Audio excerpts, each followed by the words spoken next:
Okay. Now, I just want to check that this is working. So I'm going to have to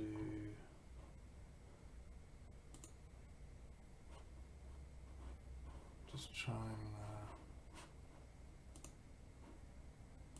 get this link happening.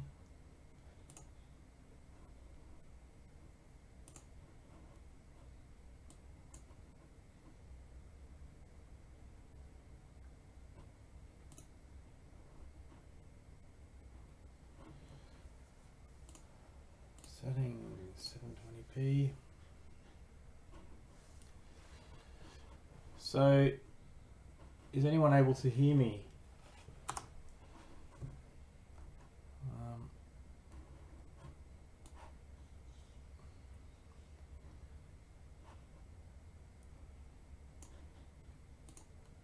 Video manager,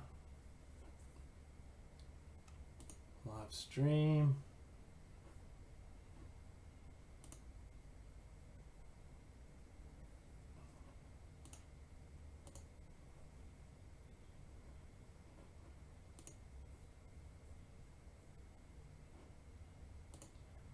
Streaming. I'm just checking some audio issues, guys, in case anyone's wondering what I'm doing here.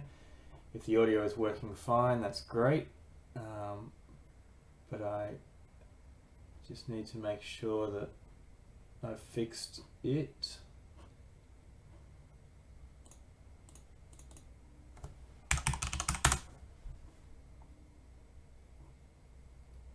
says that there are 4 people watching now. If you can comment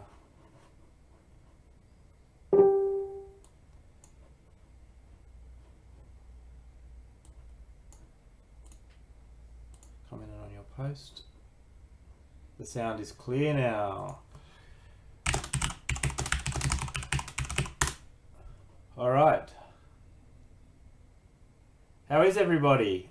So should we talk on Facebook or should we talk on YouTube?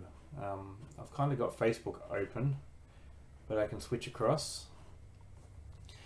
Let me start again from the beginning. So, hi everybody. My name is Alex, as you know, and this is the Tactical Arbitrage product search page. I just went over some of the features in a previous video for the new product matching features that we integrated yesterday, but there was some sound issues, so we're going to attempt to go through those steps again and hopefully help a few people understand. So I'm just a bit nervous about these sound features though. So Joe, can you or Matt, can you message me if you're hearing everything okay at your end?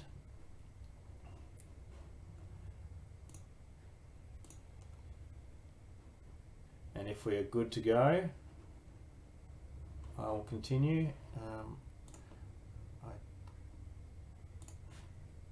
All right, Sailor says perfect. She's on the YouTube messages, and I'm seeing Joe. Oh, Sailor, yes, Sailor's on Facebook now too. All right, excellent. So, because I'm pretty excited about this feature, so I wanted to showcase it all without any audio glitches.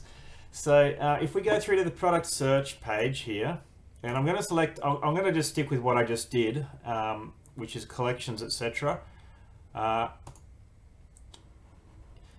And you know what I might do is I might quickly put my MWS keys into here. So I'm going to just pull this off the page for a second and just ignore what you're seeing there for a minute. I'm just going to get my MWS keys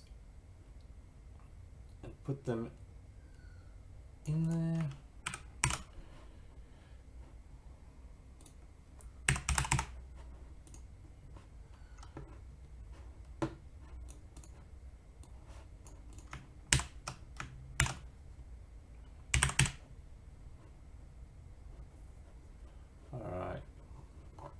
Oh, I can't easily find where I pasted them now actually, so I'm just going to continue.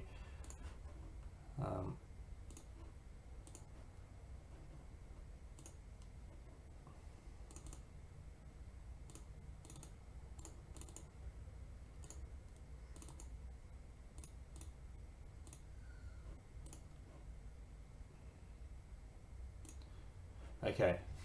All right. Sorry, you're all staring at me. Just so I think I just put them in there, but I might have put the wrong setting in one of them. I just got to check. So we're gonna go. We're gonna just truck on collections, etc. So we'll pick these clocks again and go from page 1 to page 1. Down here, there's some more cool features.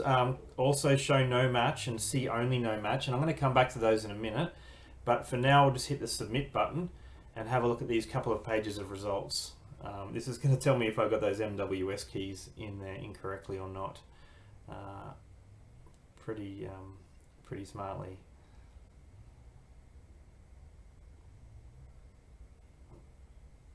Oh, they might be all right. So, all right, we'll duck on into view data now. No, I didn't get the right keys in there. Oh, these would be green, not red. Doesn't matter. I can do that later. So, so down here you can see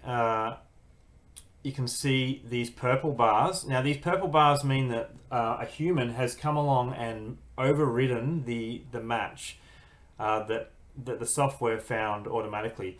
Now, collections, etc., doesn't necessarily match that many that well to begin with. And so in this case, I've come in and started to correct a few. So that being said, you can see that this is a match, but let's say, for instance, you may doubt whoever made this match. There's a little switch over here to turn that off and see what the original match would have been. Okay, and you can tell that was a mismatch straight away. Now, I'm going to just turn that back on. Just in that last video, I actually just did match a few of these, but we'll go on to the next page. And this is still going here. Oh, I needed one page. Let me go page 2 to page 3. Oh, you have to cancel previous job. Note to self, make something that automatically cancels that in the next version of this software, because even I find that annoying to have to go in there and hit that little X when the job's already done. So it is something that we can do very soon. So now that's adding new products to page 2. And a moment ago, I just matched a few of these. So what happens is to do a match, you can there's a few ways you can do it. You can either enter in a new ASIN using the Edit ASIN button. Here's a mismatch, for instance, this colorful hummingbird wall clock. Now, if I can see that that's a mismatch straight away, but if I go into search title,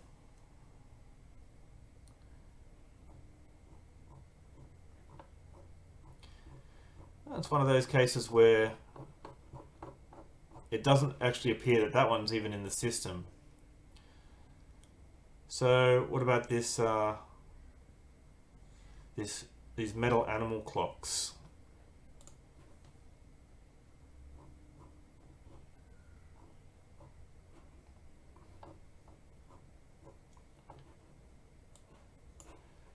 Metal cat clock. There's a lot of cat clocks in the world. So when I did this a moment ago, there was a lot of matches easily found. Color changing digital alarm clock. There we go. So this color changing digital alarm clock, we have a match for it here.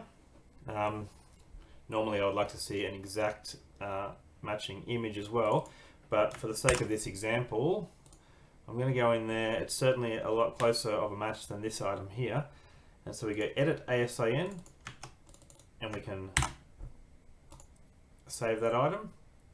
And so this goes into the global database.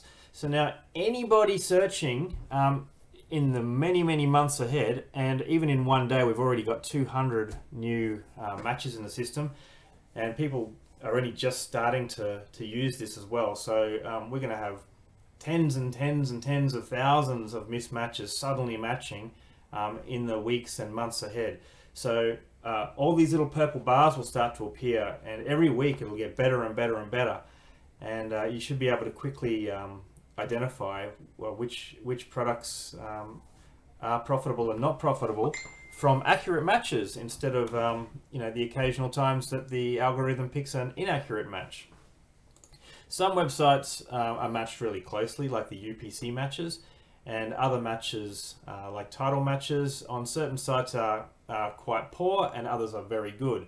But the fact that we can all band together and introduce new matches that appear on everybody's screen is just going to make the software better and better. See this page, for instance, page 3, it looks like we had a nice page of matches. Matching, that's a match, that's a match, that's a match. What's this one down here? This one is not a match. I might try just cycling through a couple just to see if it comes up.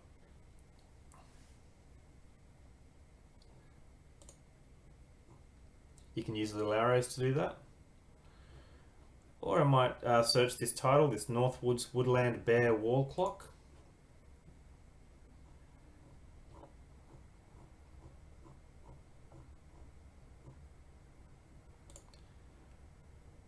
I'm not really seeing that item on Amazon.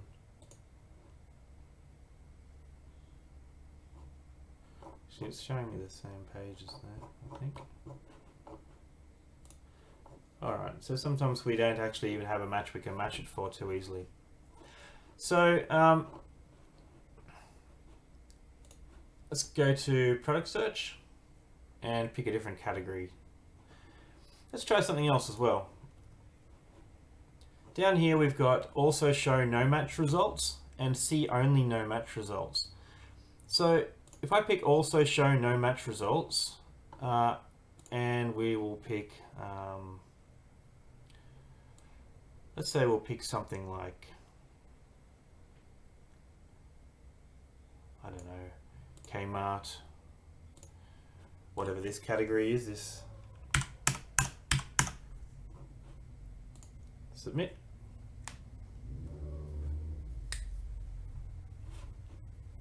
Just gonna check over on my other screen here. Okay. All right, this is great. Straight off the bat. No match found. That's okay. We're gonna add it anyway. So now if I go over to view data,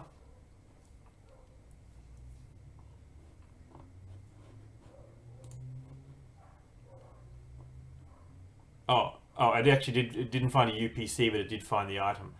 So, all right. So we're looking for something with no match at all found.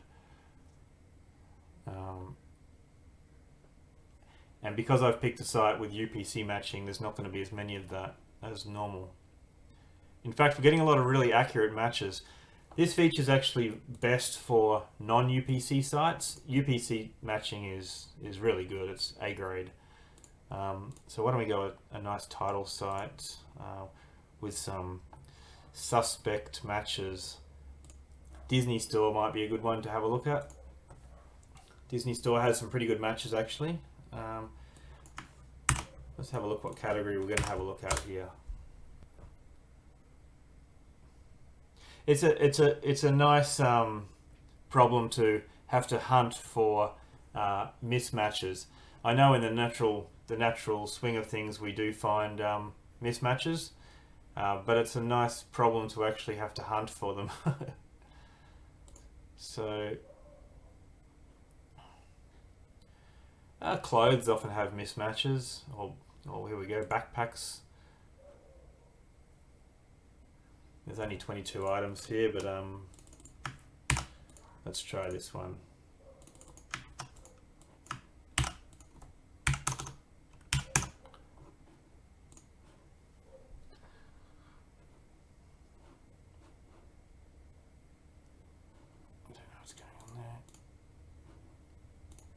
Okay.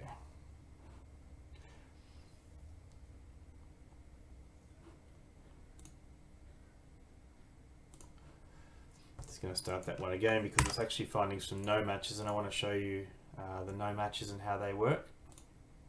Hopefully everyone's following along so far. So we go into Disney Store.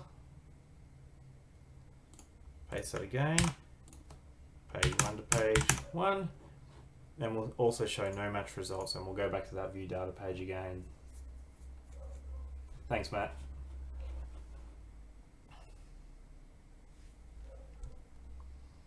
All right, so this is the example I was trying to show you before.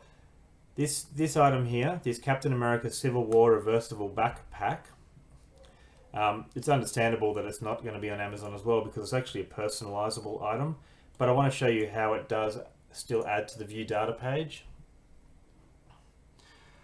See, this information here is all left blank, and we're able to search by title on Amazon and have a bit of a hunt for it. Now I know we won't find this because it's a personalizable item.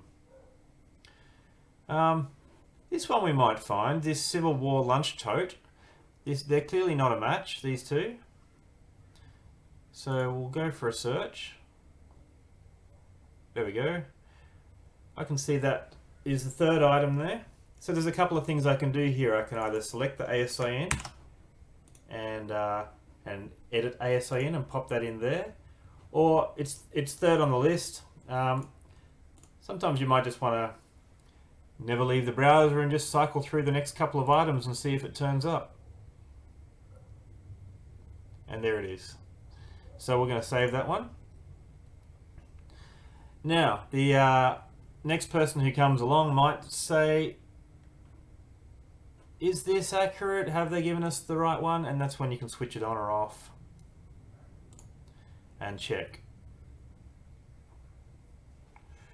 Now, this down here, I said before, we've got the option to go also show no match results.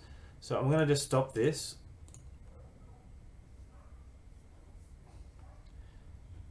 And I want to show you what happens to the filters here if I select see only no match results. So everything becomes grayed out with the exception of the store price adjustments and removing out of stock products. Now if you mouse over here, you can see that out of stock products currently works for several sites, and if you may want to have a look at these no match products, but you still don't want to deal with items that aren't on the shelf at Target, for instance. So we want to see stuff that's not a match so we can manually match it, but we don't want out of stock products, for instance. Or we can see that the item on there is in stock and it's $20, but we've got a 20% off voucher. We can still apply that and get all the calculations done at $16 once we've found the correct match. Hopefully that makes sense.